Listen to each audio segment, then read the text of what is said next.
sweet old auntie. Everybody needs. With the whoop whoop and the boop boop. Auntie that's everybody needs. You can't make this up. Now you know that these are some crazy motherfuckers. Everybody needs. Sweet old auntie. So why even bother? Aunties and lives, sweet old auntie. Aunties and ways. Are you okay? Are you okay?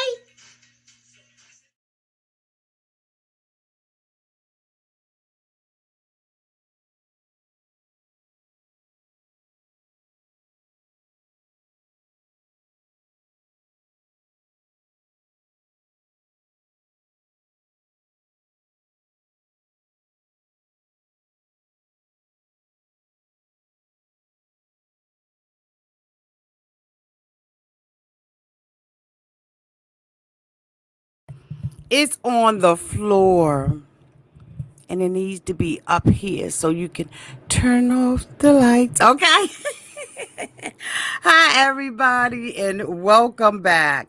If I had to rate this tell all of 90 Day Fiancé, The Single Life, I probably would rate the episode a C so far. Maybe a B minus. No, yeah, let me be a little fair. It's their first season doing it, so let's give them a C minus. I mean a B minus for this. I thought that there was a lot of stuff that that was going on in this particular episode, and I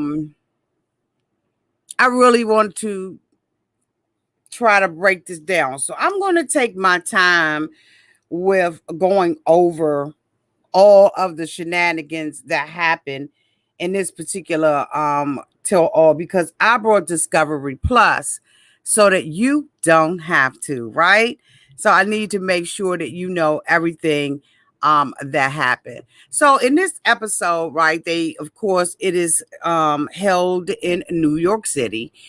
And they have some of the guests that, we know are coming and some of the guests that we don't. And so gradually we see each one of them convene at the location, right? Colt and Vanessa are there. Okay, so Colt and Vanessa, Molly and Kelly. What is her name? Fernanda. And Big Ed. And so we know that these people are here. And then after that, they all start coming in and talking about, the particular season and how they feel about, this tell-all that is about to take place up in his out. So after they begin to, talk about that, they all come into the room and the announcer makes an announcement, or one of the producers makes an announcement that Brittany cannot be located. As we all know, Brittany was one of the persons featured on The Single Life, and Brittany is not there. And so, they indicate that Brittany checked into the hotel, arrived and checked into the hotel at 11 o'clock. At 2 o'clock in the morning, Brittany checked out of the hotel. When the producers went over to the hotel to find Brittany, Brittany was not there. The bed had not been slept in or anything. And so they were, I guess, expecting Brittany to show up, and Brittany did not show up. And so, of course, they make this announcement to the cast, and Fernanda makes a comment and says that Brittany is probably in Jordan. Big Ed tells, Fernanda says that. And so Big Ed was like, you shouldn't say something like that. It could be serious. Something really seriously could have happened to her. And so, of course, Fernanda, feels stupid for making a comment.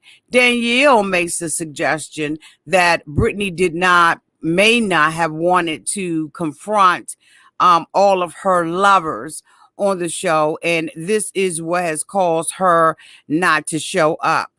Molly says maybe she's one of those girls who likes to come in at the end and have a moment, a grand entrance, if you will. And Colty is like, hey, we don't know what happened. Let's not speculate. Wooty wooty woo.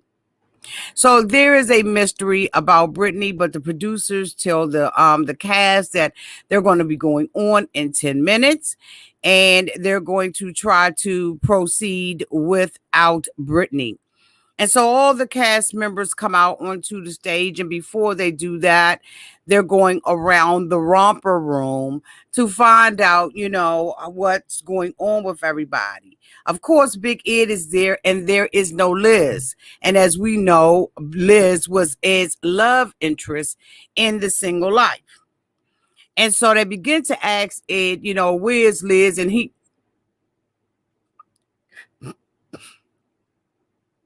And so Fernanda's like, don't cry. But prior to him crying about Liz not being there, he was talking about how interested he was in Fernanda, how fine she was and how good looking she was. And she's a little bit older and knick-knack, paddywhack. Get his bitch a bone.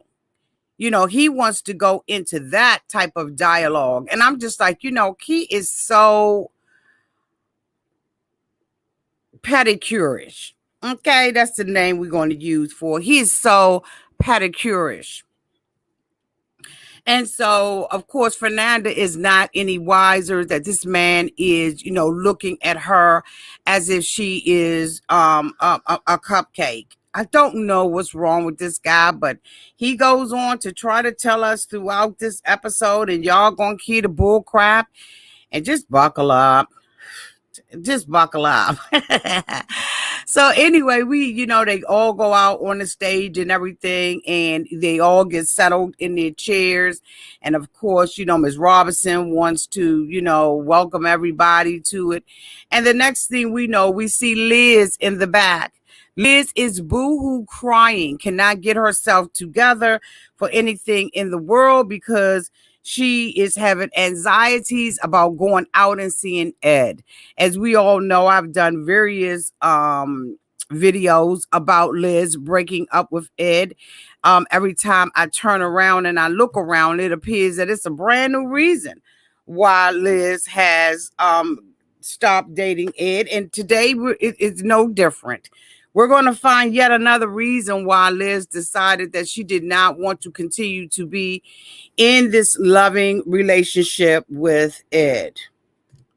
So Liz, they're all out there chilling and everything. And Liz walks out and Ed almost his pants because he had no idea that Liz was coming. He was hoping that he was going to be able to sit out there and tell a whole bunch of lies about what happened between him and Liz, and Ed was not able to do that because Liz showed up. As soon as she showed up, Miss Robinson decided, you know what, Ed, we're going straight to your ass, okay? Your face looked like you have seen a ghost, bitch, and we're going to capitalize on that for all of the drama for the fans. And so, they begin to ask, Liz, what's going on, Liz, and everything. Are you and Ed still together? And Liz indicates that they're not together, that, she's broken and all this kind of stuff. And so, of course, Ed is sitting there, ready to defend himself. Liz goes on to say that, she was dating Ed and she was about to move in with Ed. And that, Ed, basically, of course, we all saw that Ed had given her an ultimatum. Basically, she said that her whole entire relationship was riddled with ultimatums from Ed. She said that, she was doing everything that she could do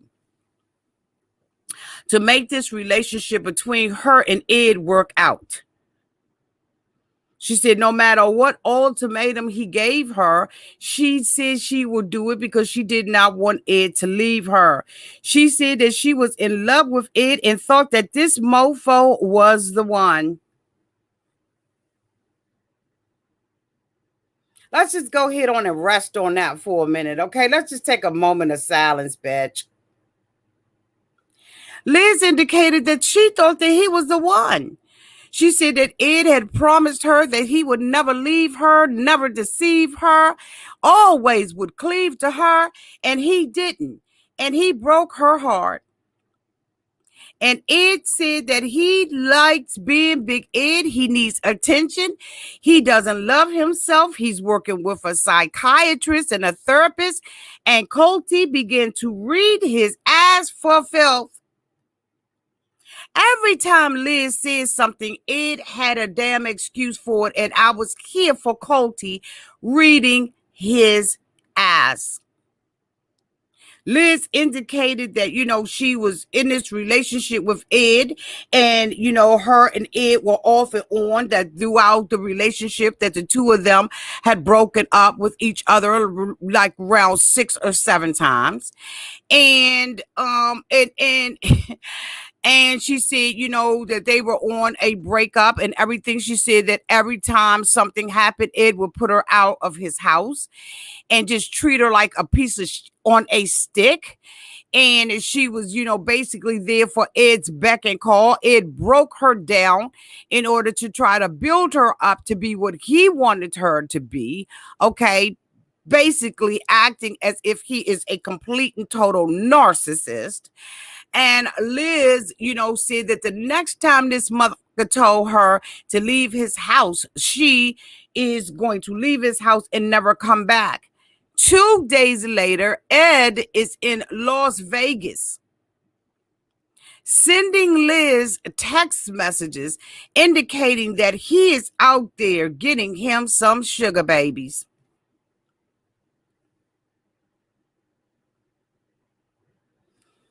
Let that sit. Now, mind you, this young lady that Ed is dating is younger than his daughter.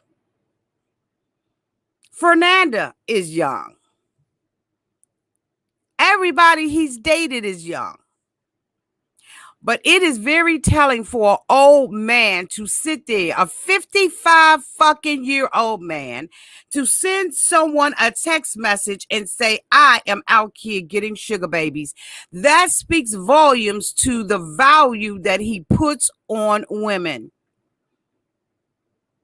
He indicated that he doesn't love himself and that he is in therapy and that he's learning in therapy that he has to love himself. Basically, he needs fucking attention. His words, not mine. Bitch, I'm making sure I'm up on this mic because I want to make sure that y'all hear me. I want to make sure y'all hear me loud and clear.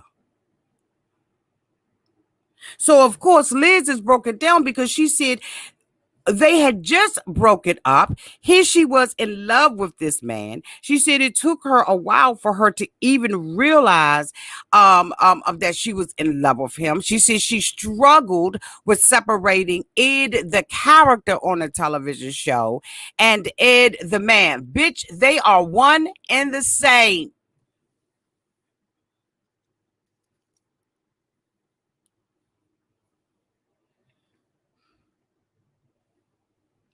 There is no difference between Ed, the man on the show, and Ed, the real Ed.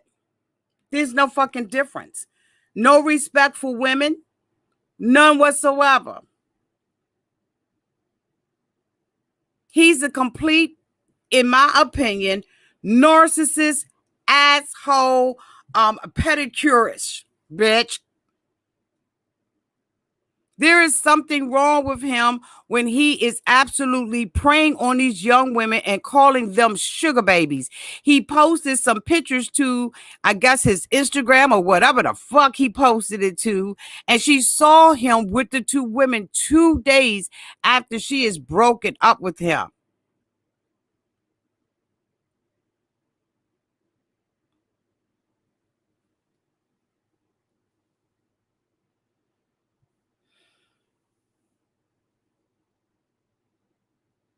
I just got to let that sit for a minute.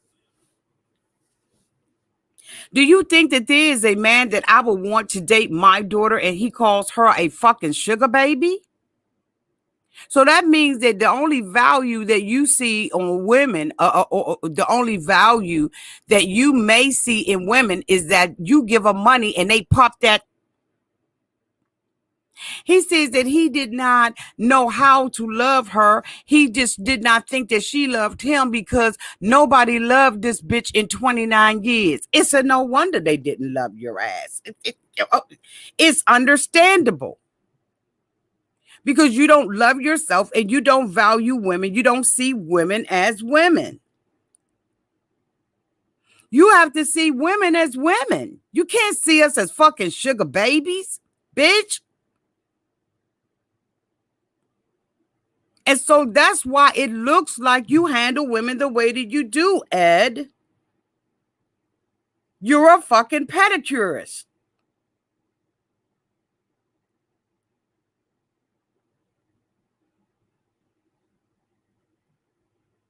Liz said that, she tried to move in with Ed. She said that if she was moving into the home with Ed, she wanted to be able to decorate the house in her little way. Because she was asked by Sean what was meant by ultimatums.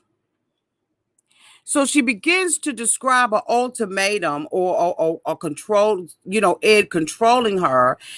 She said the ultimatums was that if she didn't do something that Ed liked, Ed would say to her, well, we can't stay in this relationship. This relationship isn't going to work.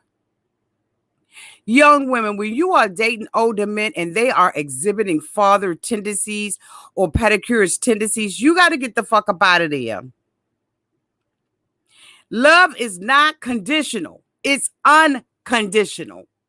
And when a motherfucker start putting all kinds of conditions and restrictions, rules, and fucking regulations on your relationship, run like Forrest Gump. Get out of Dodge. But Liz evidently didn't have anybody to talk to about that. She said that it took her months for him to meet her grandparents. I'm assuming that her grandparents must have raised Liz. Here Liz has 2 failed marriages in her back pocket, bitch, and I see why. Because Liz does not have the ability to think for herself.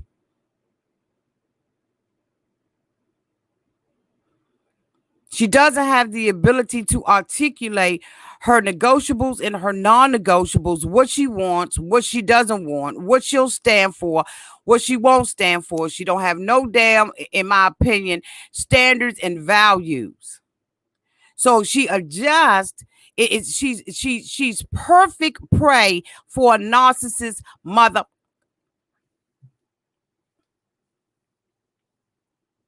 Perfect prey for a narcissist mother like Ed, in my opinion.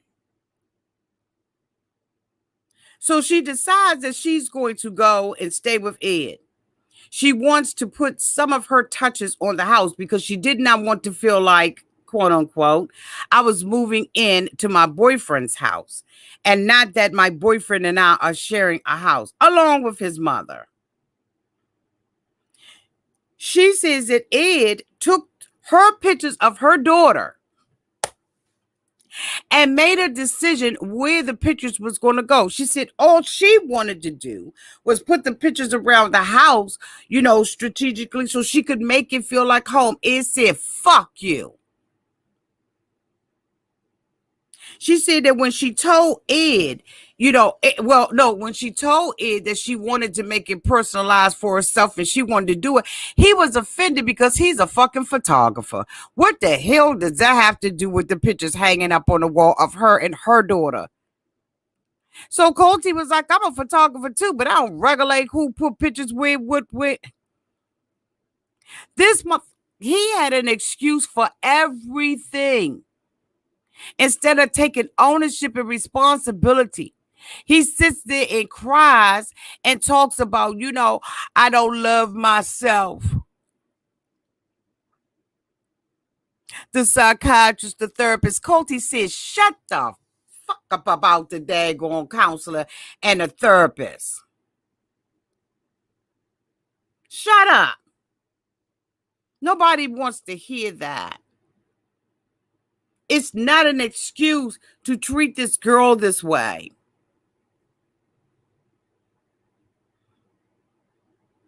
So Liz said, I couldn't regulate and put a picture anywhere in the daggone house. But when I go in the bathroom, there's a picture of you in the bathroom. Can you imagine seeing this mother in the bathroom on a shower curtain? He said that he loves being Big Ed. He needs attention. And Colty said, and that's all you got is Big Ed. That's all you are is Big Ed. That's all you're ever going to be. He is living in a fantasy world because he doesn't have an adequate neck. His neck is scrunched the fuck up. He can't turn his head. He got to turn his whole body. And since mofos made fun of him for probably his whole entire life, now that he has a little popularity, now he wants to use it to hurt fucking women, in my opinion.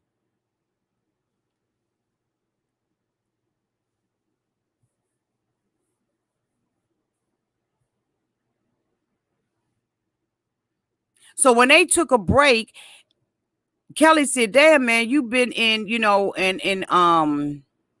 went to Vegas? He said, yeah, I went to Vegas and Florida. Anywhere that he could see a woman half naked, I guess. I don't know. I'm just speculating. Is that what it was? He wanted to go different places where he could see women half naked in bathing suits, bitch. You couldn't go to the Alps and go skiing covered up. That ain't enough for you, Big Ed. Small Ed. The crew was shocked. They was like, Ed, you did not do that. Ed, you did not do this. Ed treated that girl, in my opinion, like a piece of on a stick. And it's so unfortunate that she did not know her fucking value. She sat her ass on it and told Ed that she was still in love with this mother. For what?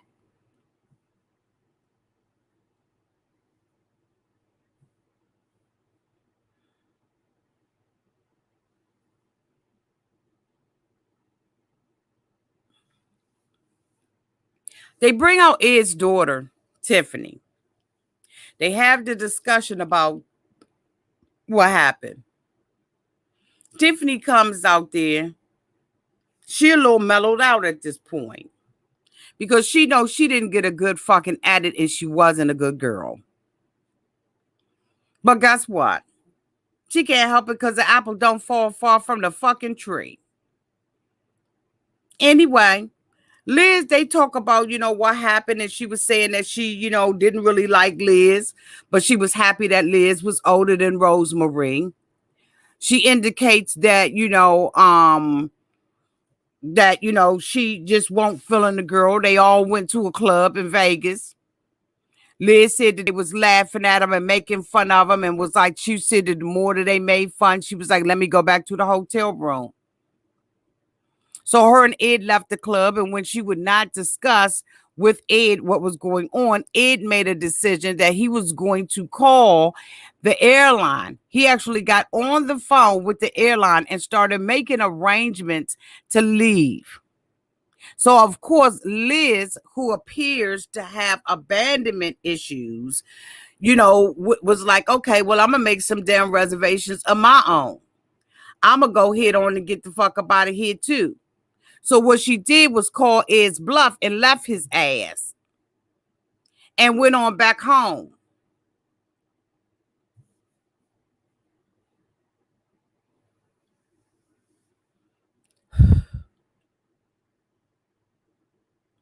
What a depressing fucking story. But still yet at the end, Ed goes over and he crouches down on his rubbery ass knees. And he tells Liz that he's sorry for what he did.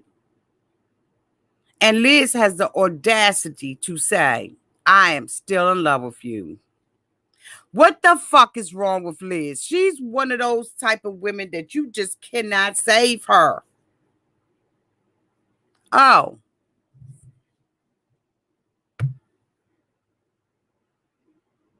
How long, Mary?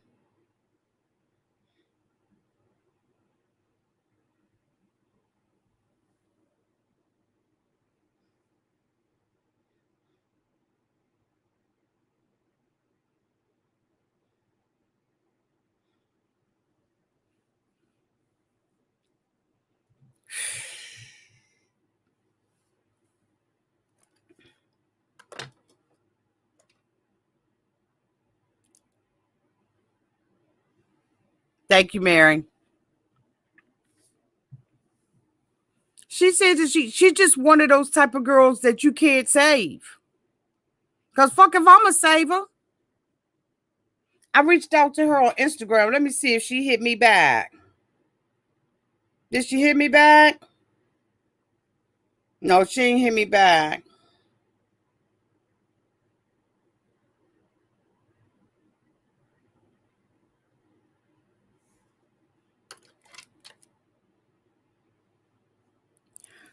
The next couple that they ended up talking about was Danielle.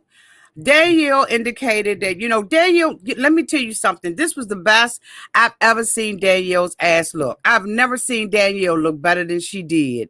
Whoever bumped her hair, whoever put her makeup on, they put that together very well. I can't even make fun of Danielle talking. Because Danielle literally looked good for a fucking change.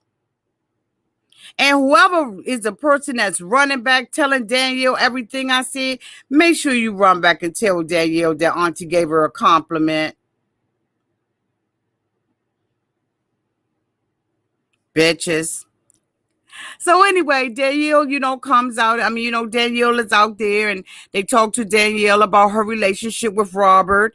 And Danielle says that she has not seen Robert since the last date that they had. As we all know, Danielle had 2 dates with Robert, and Robert kissed her on her cheek, and he got ghost on her. She said that every time they tried to make an appointment, or make a date for them to get together, that either his car was stolen, he had a health issue, just all kinds of stuff was going on.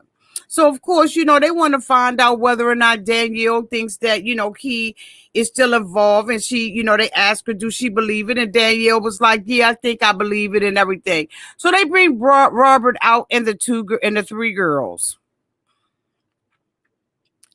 I was like, when are we going to get rid of these 3 girls? When the fuck are they going in the background? Like, who wants to keep seeing these 3 girls? So anyway, Danielle, they bring Robert out and they was like, hey, Robert, how you doing? He was like, hey, how y'all doing? And so they was like, Robert, we understand, you ain't had a date with Danielle since the second date. He said, yeah, my car got stolen. That took a couple of weeks. Then I had to have some toe surgeries. He said then Danielle was in school and a bunch of stuff was going on with Danielle. Thank you so much, Brittany Price, for the $4.99 super chat. We love you, Auntie. Thank you. Love you too. So, they bring out the 3 girls. They ask the 3 girls whether or not they think that, Robert is the one for her. And, and they're like, no, because you make time for what you value, right? If you value something or value a relationship, you make time. And so, in the meantime and in between time, they bring Muhammad out. They think they're going to rant on Muhammad about the stuff that happened in the back. Muhammad read the dogs out of all of them, honey. Muhammad shut that down so daggone fast, it wasn't even funny. So they asked, Danielle, about her relationship with Muhammad and everything. And Danielle said that, after she had a problem with Muhammad until Muhammad apologized to her. And then she was like, I got my closure. Well, evidently, Danielle, you didn't get closure because Muhammad apologized to you before you went out with Robert, but then you sat there with Robert and got the crying. That's why the fuck you didn't get another date, Danielle. And you know what? Robert ain't gonna say nothing about it. You know what I mean? But I'm just saying. I mean, goddamn. I mean, where's the closure? If that's closure, goddamn it, what the hell was open? It's just fucking ridiculous that this old ass woman continues to play this out in her mind. So her girlfriends, the little girlfriends that she was like, you know, if you go and Google Danielle, that's the first thing that comes up. So they showed a clipping of Muhammad making a comment about Danielle's, you know, JJ stinking and everything and smelling like a fish market. Danielle said that, you know, she has to disclose this information to men because when men go and Google her name, according to her, the Three Stooges, as somebody said in the comments, that's the first thing that came up. Well, bitch, I Googled Danielle's name. Yes, the fuck I did. Because I wanted to see if what the girls was talking about was what the girls needed to be talking about. They don't know what the fuck they talking about. You trying to make an issue that ain't an issue. So I went and Googled Danielle's fucking name.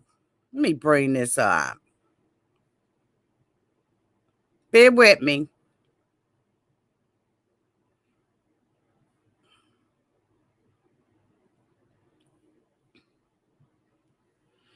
So I Googled Danielle's name. Now they said that the thing that went on with her and Muhammad was the first thing came up. Bitch, you's a lie. Google has proved that that's a lie. The first thing that comes up for Danielle when you Google her ass, hold on, let me make sure you see what I Googled. Danielle. The first thing that come up is her Instagram page. The second thing that comes up is some trend data for Danielle's name. The third thing that comes up is her Facebook, Screen Rat, and it's a positive article. Who'd have thunk it? According to the girlfriends, the damn Muhammad, and what he said to her was the first thing that came to fuck up. Lying bitches. So the third thing that came up for Danielle was why Danielle shared nursing school information. The fourth thing that came up for Danielle was watch 90 Day Fiancé, the single life sneak peek. The fifth thing that came up, 90 Day Fiancé fans, big Danielle's dumbass to stop bringing up Muhammad. Oh, and then look what happened. A fucking cameo. Even when they show the images of her ass, they show him, he's not the first image. It's the first image that came up for her ass is her standing up here looking all fucked up in this outfit, looking like she a busted can of biscuits, bitch.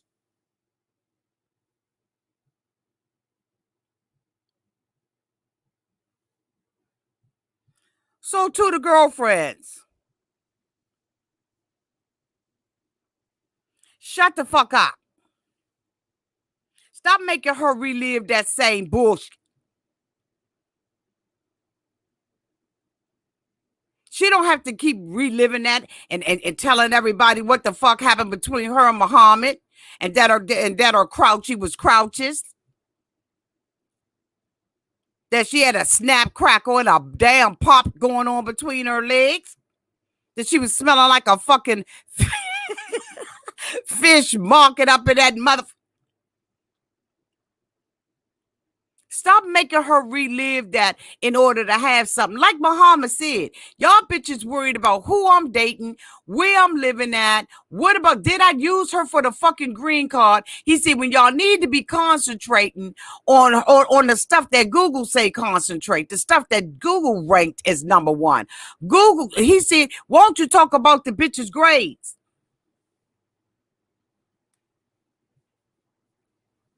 Instead of the grade of her JJ.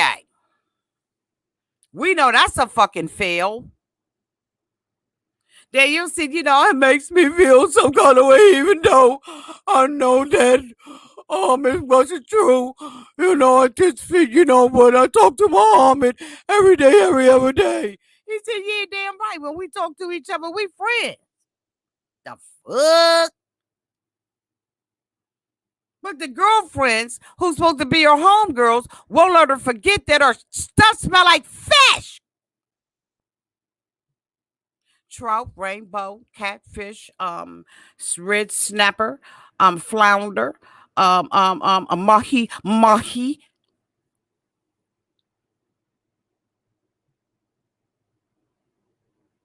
Maybe a little oysters on the side. How about some scallops? Maybe some scallops. Okay, one scallop. How many you got? Let me put a bit out on the scallop. You got one for 10 money. Scallops, bitch. So they need to stop it with the bull crap. This is just something that they want to continue to carry on. And her little dumbass for a paycheck is continue to let them, continue to say about her crouchless pajamas, batch. And so they asked Robert, Robert, from a scale of 1 to 10, how much you like Danielle? He said,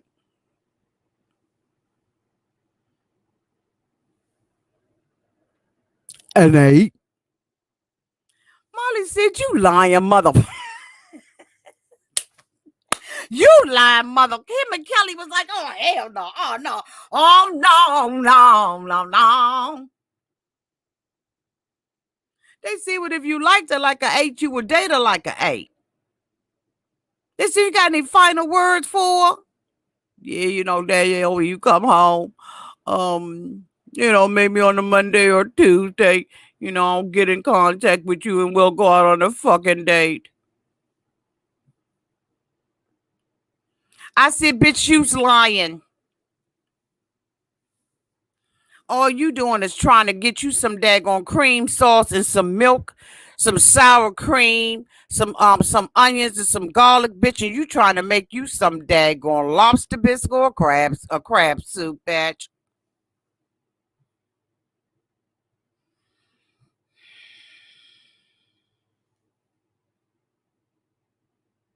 Hopefully we ain't got to see the 3 Stooges or the 3 bitches no more. Moving right along, the next person that they brought out was Terence. They had Terence in the back calling Brittany. The producer, somebody named Dave, bitch, was like, "Can you get hello? I'm Terence. Can you call Brittany one more time?" Terence said she ain't gonna answer the phone, but all right.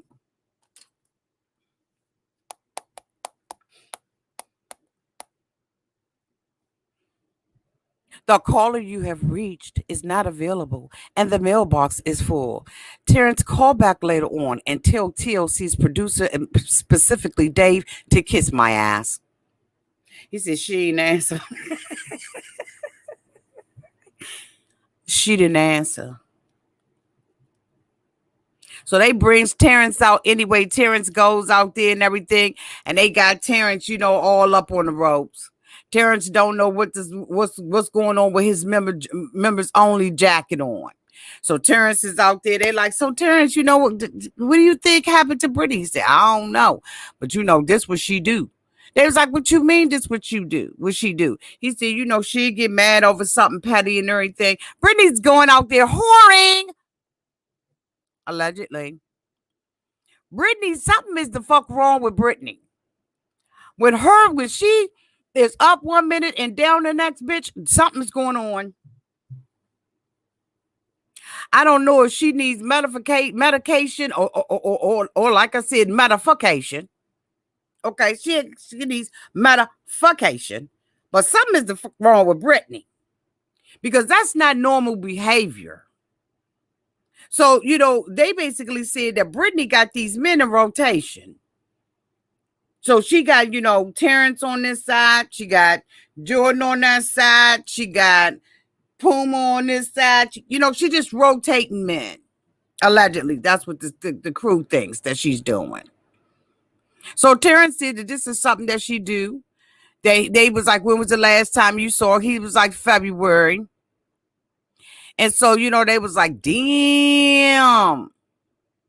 So he ain't seen Brittany since February. He says that, you know, she'll call him back and, you know, she'll fuss with him and then call him back. So they broke y'all's out there. Why they keep bringing him up, I don't know. He's so fucking irrelevant. So while they bring, as soon as they bring y'all into the screen, Sean was like, "Hi, y'all." He was like, "You have to." She was like, "So, have you talked to Brittany?" He was like, "No." "Well, can you call him?" Y'all said, "Hell nah, I ain't calling her." He said, "That's a mean woman. You ain't getting me up in that." "Well, Terence, can you call her back again?" Terence said, "Yeah." That mofo was blocked. Brittany said, "Don't call my phone no more." But these producers are sitting out there asking everybody to call. Don't ask me to call somebody like that. Don't put me on the spot and have me all hung up.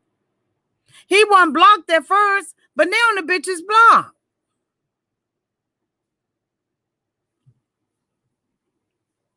They said, "Well, you know what? So when was the last time you spoke to her?" He said, "Right before her surgery." So Sean was like, "Wait a minute, what you mean surgery?" He said, "Surgery on her brassicas." So Molly was like, "She already had good brassicas. Wasn't that wrong with her brassicas?"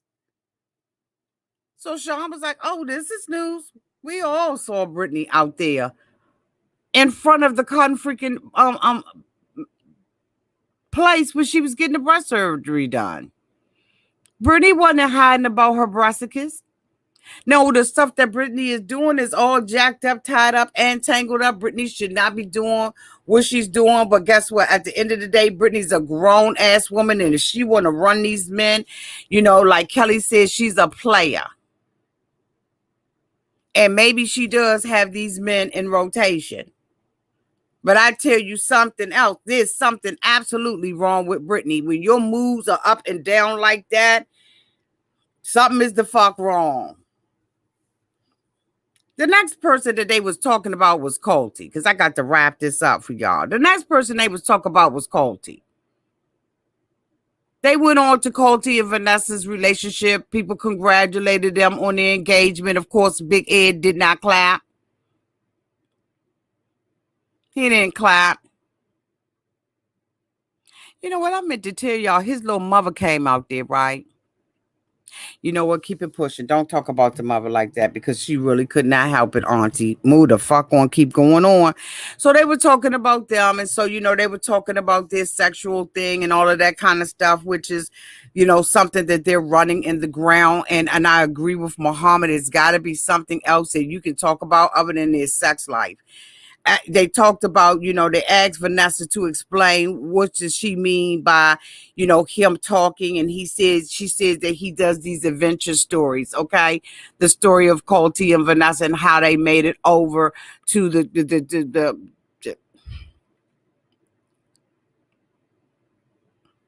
marvelous acts of Colty in the Amazon fucking con. I mean, you know, just dumb stuff. Colty said it's really not about that. He just wants to, you know, keep his mind activated and motivated.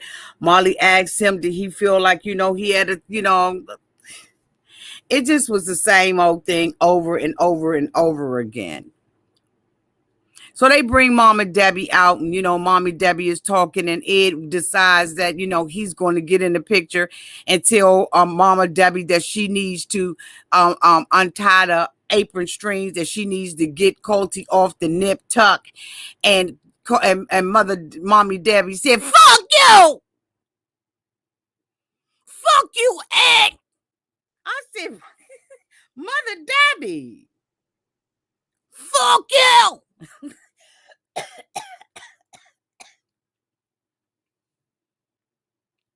She said, "Vanessa, do I run Colty? Am I in your business?" And Vanessa was like, yeah. Hell yeah. Yeah, you in our business. No, but she was like, yes, from here, you know, you're still in the business, Debbie. So, Ed was like, you got to cut the strings and all of this old kind of crap with Colty. And Debbie said, bitch, I know you not talking. She said, at least I'm not putting mayonnaise in my baby's hair and I'm not shaving hair off of his back. I ain't never seen Colty in the shower. So, what the hell are you talking about, Ed? You're the last person, you creepy bitch, that got anything to say about anybody. I don't have my mommy, can you braid my ponytail? Debbie started reading. Debbie started reading that mofo for filth. She said, I ain't in all of that. She said, I don't see Colty in the shower. But your mother be seeing your naked ass in the shower. I ain't seen Colty in the shower since he was 4. So you the last mother that need to say anything about anybody up in this month. Ed told me, he couldn't even hang. He told me, but my mother don't be up in my business like that bitch show. Yes, she do. Because let me tell you how your mother was in your business. When you sat there and told your mother about Liz's priority list, your mother bumped her gums about that. She should have just sat back and shut the fuck up. But she didn't. She got in it. And everybody else done got in it.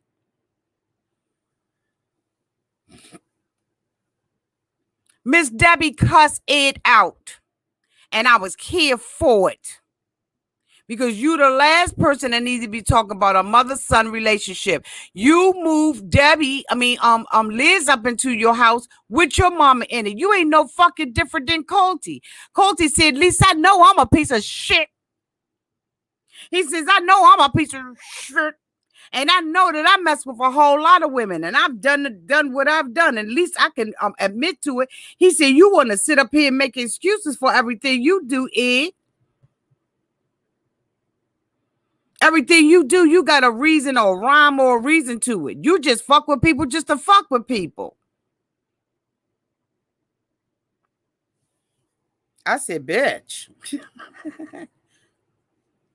So Mommy Debbie in the middle of her sentence, you know what I'm saying, cussing Ed out, which I'm here for. I was here for live and in living color. And then here come the producer. Sean. Wait a minute, hold on. Excuse me. Sean coming through. Sean, we've been able to locate Brittany. Oh, you did? You located Brittany? Yes, we've been able to locate Brittany. She's going to be calling you on the phone. All right. So sorry that we've got to break for all of this.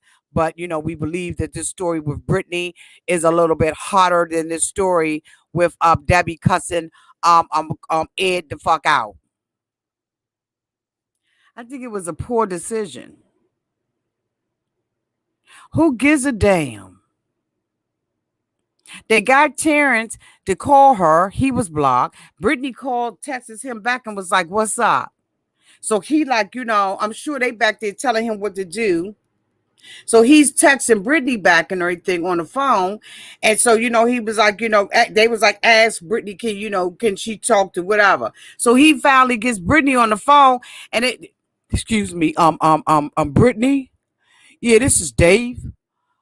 Brittany, can you please just talk to Sean on the phone? Would you be agreeable to that? She was like, yeah.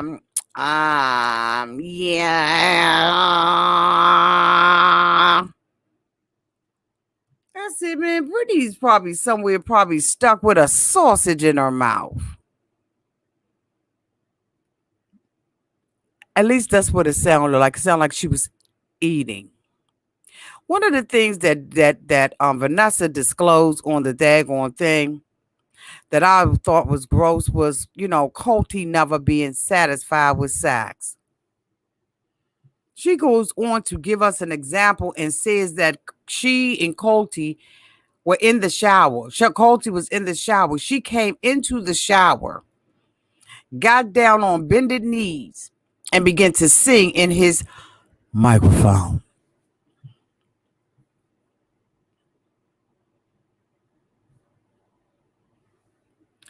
She got down on her knees and began to sing in his microphone. while he was in the shower, she was singing in the rain. No stuff going down the drain.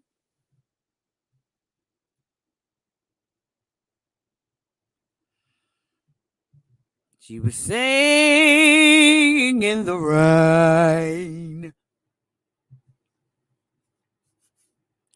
She said that Colty told her after she was singing in the rain, using his microphone,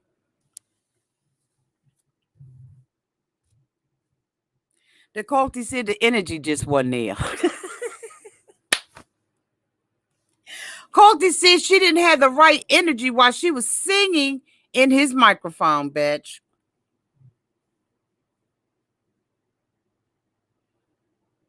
She said, that's the kind of stuff that I'm talking about, that this mofo ain't never satisfied. She said, how about I just wanted to come and sing in your microphone? He said, but we was just arguing, and you don't usually do stuff like that. So I just was wondering why you were coming and singing in my microphone.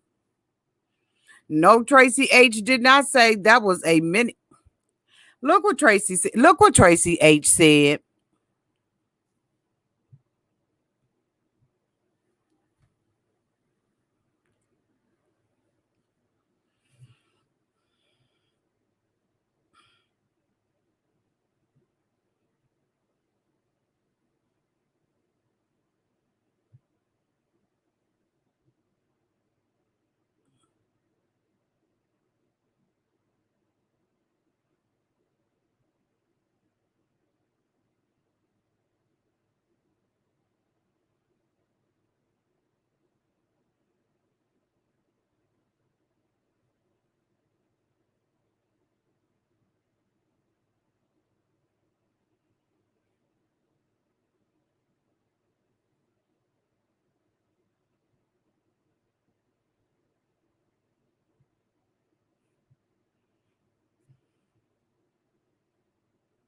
I just wanted to leave you all with a couple of comments from my wonderful family members.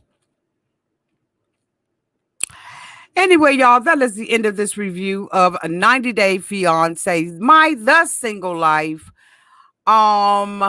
Till All, Part 1. Thank you all so much for being here. Thank you to everyone who super chatted. I believe that I missed some earlier on. Thank you to everybody who super chatted. I love you all to pieces. Thank you so much to my moderators who always keep the room safe. Thank you to all of my members who support Auntie's advice. I love you all to pieces. If you are not already subscribed to the channel, but you've been here and seen at least 2 videos, you are already a family member. You might as well go ahead on and solidify that thing by hitting that subscribe button. And once you do that, or after you do that, hit that notification bell so that every time I go live, you go live with me. I love you all so much. You all have a great night, and we will see each other tomorrow. Love y'all.